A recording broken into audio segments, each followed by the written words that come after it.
There is a lot to like about this year's annual Call of Duty campaign for Black Ops 6. There is the usual ultra-refined mechanics that you've come to expect. More importantly, seeing the series step outside of the box shows glimpses of greatness for what this series could be. Unfortunately, old habits die hard, as there is still a lot that prevents Black Ops 6 from becoming the revolution that it could have been.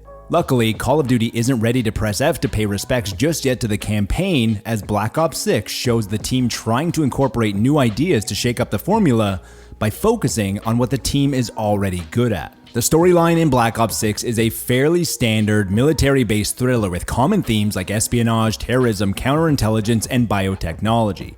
It's not too convoluted, and even for casual Black Ops campaign goers, there is the ability to understand what's happening without having to know what has already happened in previous entries. After nearly each mission, you will find yourself back at the safe house, which makes a return from 2020's Cold War, but now it feels a bit more thought out this time around. Now, there is a need to outfit the safe house with things like shooting ranges and weapons benches. Unlocking and constructing these areas will allow you to take advantage of classic perks that you're likely familiar with from multiplayer. However, you can't build any of this without funds, which need to be found during missions, and you should, because they can make a very big difference during the campaign with things like extra armor plates and bonus damage on elite enemies. This is a very clever way for the franchise to take advantage of what they are already good at, which is the perk system from multiplayer, and incorporate it more into the campaign. But it's also a very smart way to entice the player to delineate from the main path during campaign missions. However, the true separation from the past is when Black Ops 6 becomes almost survival horror with the incorporation of one of its greatest strengths,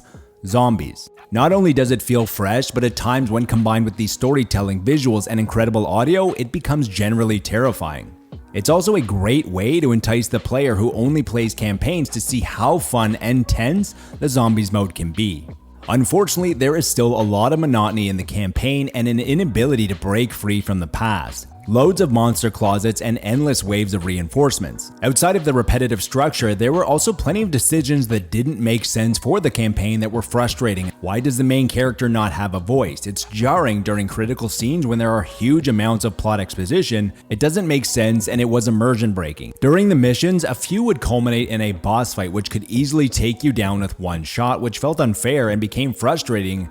Black Ops 6 won't go down in the pantheon of greatest first-person shooter campaigns due to an inability to break old habits and some gameplay issues, but it might be a pivotal moment for the franchise when they started moving away and becoming less reliant on traditional elements, focusing on fresh ideas, and doubling down on proven franchise strengths like perks and zombies. If you're a fan of Call of Duty campaigns, then Black Ops 6 is the best that it's been in a while, and if you only play the single player, then when you combine the 8 to 10 hour campaign, which doesn't overstay its welcome thanks to variety, and a zombie mode which is fully available in solo, there is decent value for you here. Before leaving, consider subscribing if you learned anything new from the video or enjoyed the vibes. If you're unfamiliar, we're trying to cultivate a community full of positivity that's free from toxicity and negativity. That's everything for today, but until next time, be good to your fellow gamer, but be better to your fellow human.